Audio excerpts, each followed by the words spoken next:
and welcome back. This is Angie Monco, and welcome back to week 17 of the Relationship Renovation Project. Over the last 4 weeks, we've been talking about your relationship with God, your relationship with yourself, your higher self, as well as your ego self. Remember the distinction, the big S self and the little s self? We've been talking about forgiveness and just really coming more into alignment with yourself. And so this week, what I'd like to talk about is self-love, just to take that a little bit further. And so if you notice in the tapping techniques that I've been giving you, the ending, the foundation of all the wording of emotional freedom technique has been, I love and accept myself anyway. And so even though we haven't mentioned forgiveness in that ending phrase of EFT, it's still very much an integral part of it. And so what I'd like to talk about this week, like I said, is self-love. And what does that mean? I mean, what does it mean to love yourself unconditionally? And so what I've done is I've thought of a few ways for myself. How do I love myself unconditionally?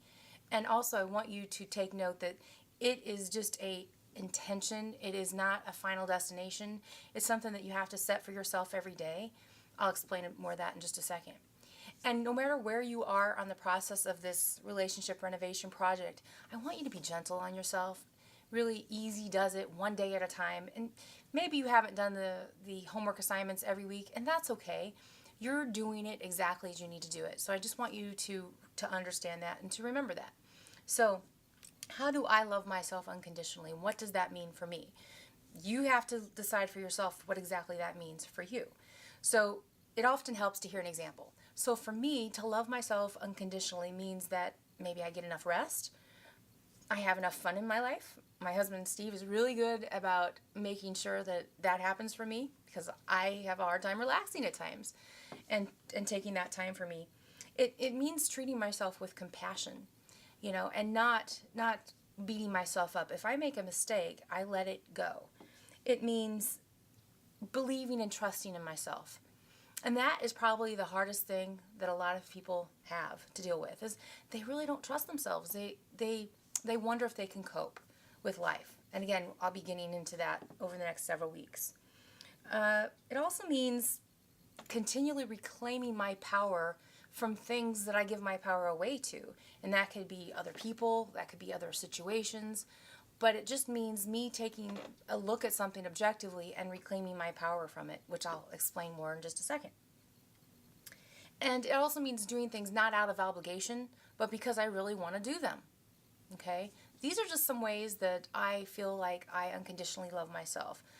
And also not having all that negative self-talk going on all of the time. It also means, I'll conclude with this, that I'm questioning my belief systems regularly.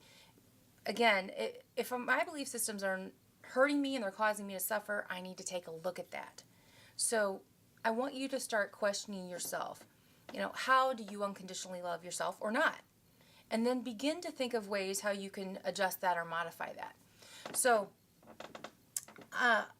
you've probably heard the saying that if you don't love yourself, how can you love others?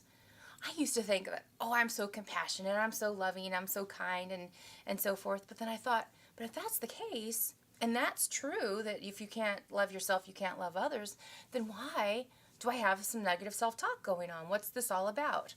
And so I really began to look at that, and I talked to a very good friend of mine, and he said, well, Angie, maybe you're not so loving and compassionate as you think you are. And I thought, oh my gosh, that kind of stung. But he was right. I know there are unspoken thoughts that I have going through my mind at times that lead to separation and maybe judgment of other people. And so that's what he meant by, maybe you really aren't as kind and compassionate to others as you think you are, because it had to start with me first. So, I will tell you that it gets easier and easier over time to start to be the observer in your life, to see what's going on, and then to let it go. I know that people are mirrors, and we've talked about this. People are mirrors of the parts of us that we don't want to own, that we want to sort of reject and just, get out of here. I don't want to look at that right now.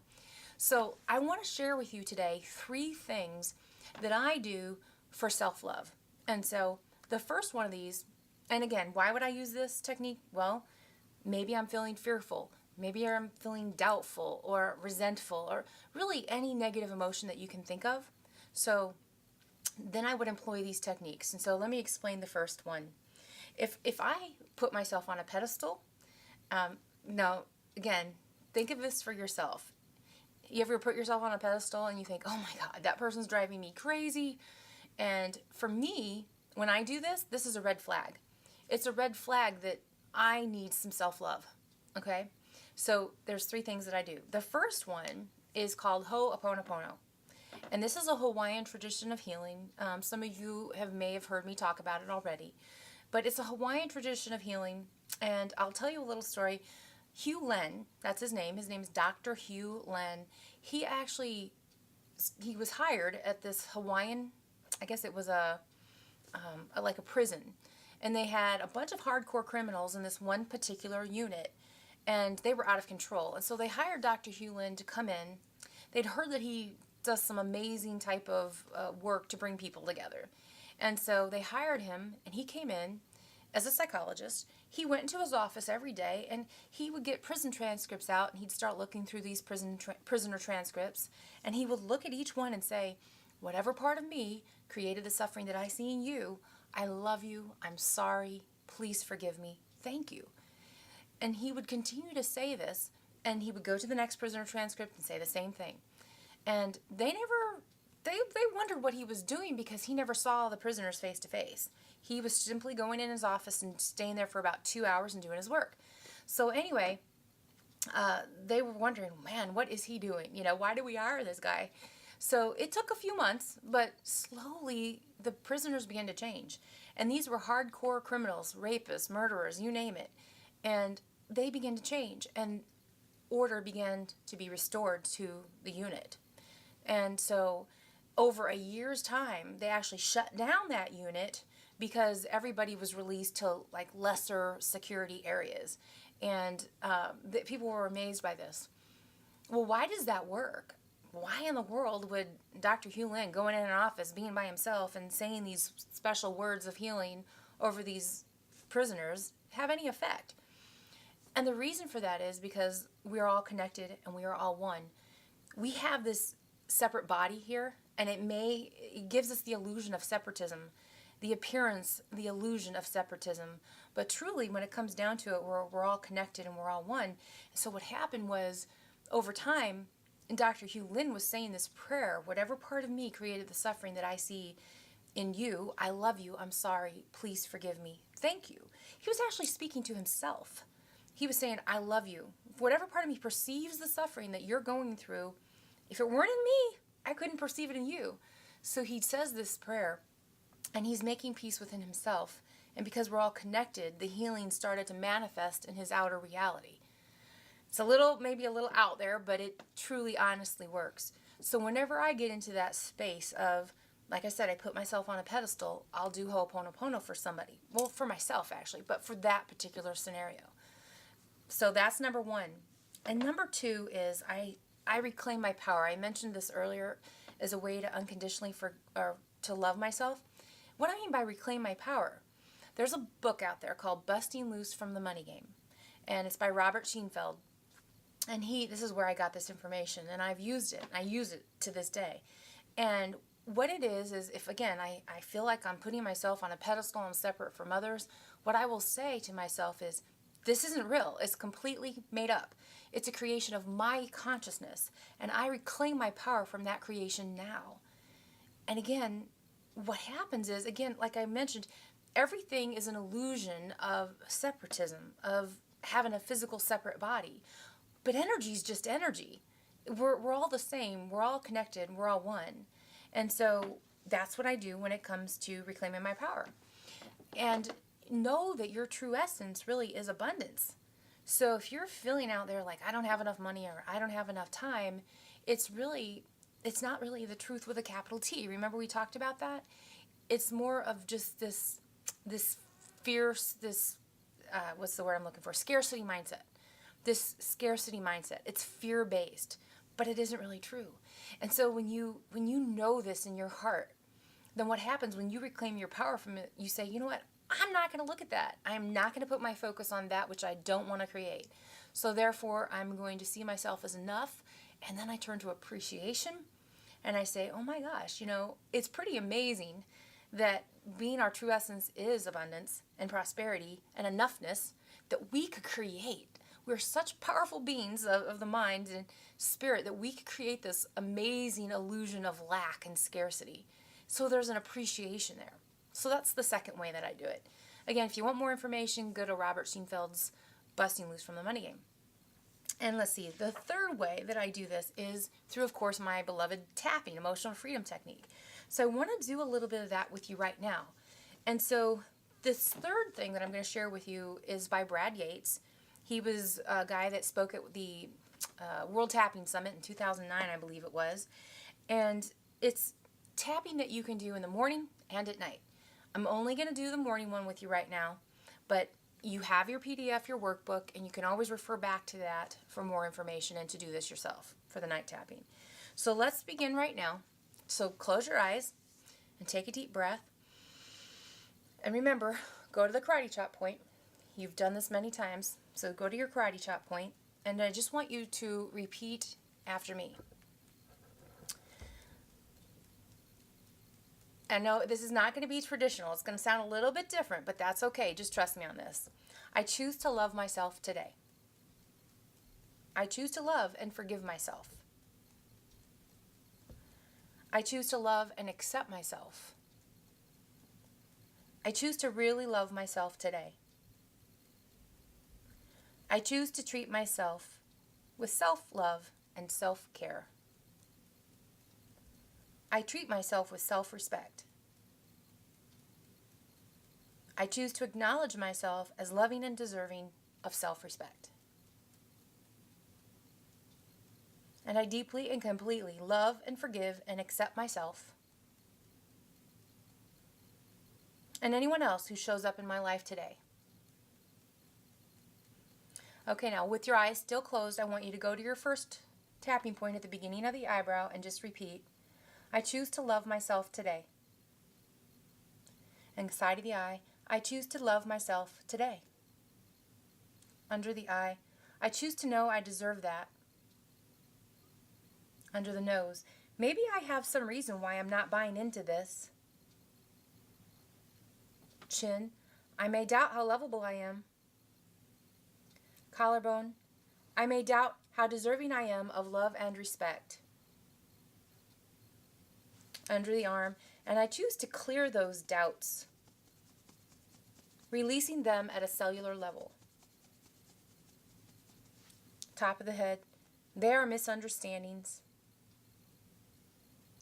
Wrist, I choose to know that. Beginning of the eyebrow, and besides which, they don't do anyone any good. Side of the eye, no one will benefit from any lack of self-love. Under the eye, and I won't benefit from it either. So under the nose, so why persist in it? Chin, releasing this lack of self-love. Collarbone, allowing myself to love myself. Under the arm, allowing myself to know it's okay to love myself. Top of the head, allowing myself to know it's right to love myself. Wrist, that I honor the Creator by loving the Creator's work. Eyebrow, I am worthy and deserving of love and respect. Side of the eye, and maybe there are some times when I make things tough on myself. Under the eye, and that is love. Under the nose, maybe I believe that I'm helping myself. Chin, or protecting myself from something I should not have. Collarbone, and I choose to release ideas that cause fear. Under the arm, that block me from things that I could otherwise really enjoy. Top of the head, releasing the fears. Wrist, I choose to know that I'm smart enough to know what's really good for me. Eyebrow, I have a lot of old ideas about things that are dangerous. Side of the eye. About things that are wrong. Under the eye. And some of these are unfounded. Under the nose. And they're based on myths. Chin. And I'm releasing those. Collarbone. So I can face the day with an open mind and open eyes and open arms. Under the arm. To allow the best that's possible. Top of the head. And what could be more loving for myself? Wrist. The more I really love myself, the more I'm going to attract those things that are really good for me. Eyebrow. As I really love myself, I naturally will not attract those things that are harmful for me. Side of the eye. The more I love myself, the more good naturally comes to me. Under the eye. And that benefits others too. Under the nose, it's a win-win situation. Chin. So I'm loving myself today. And take a deep breath in. And notice we did not end at the wrists or anywhere like that. So it doesn't matter where you end with tapping. Now, you can say this in the morning, when you get up. That's perfectly fine. Now, this next tapping, which we're not going to do, like I said, there's one that you can say right before you go to bed at night or after work or whenever you just need time to chill and to calm yourself down. So refer to your workbook for that tapping. Now, I'd like to give you a little assignment today. And today we practiced 3 self-love techniques. The first one was the Ho'oponopono, the Hawaiian tradition of healing. The second one was Robert Schoenfeld's Busting Loose, or we'll call it Reclaiming Your Power. And the third one was the tapping technique of Brad Yates that we just did. So what I'd like for you to do is just practice one or all of those techniques this week and just see, try them on for size, see which ones you like best. And the second part, and again, this is in your workbook, I want you to tap day and night just for this week on the self-love tapping for the morning and the night that I gave you with Brad Yates. We did the morning one. Just do that for 1 week and then see how you feel. Now, next week, we're going to actually make a slight change. For the next 3 weeks, we're going to be going into relationships with other people and judging others specifically next week. So until then, God bless.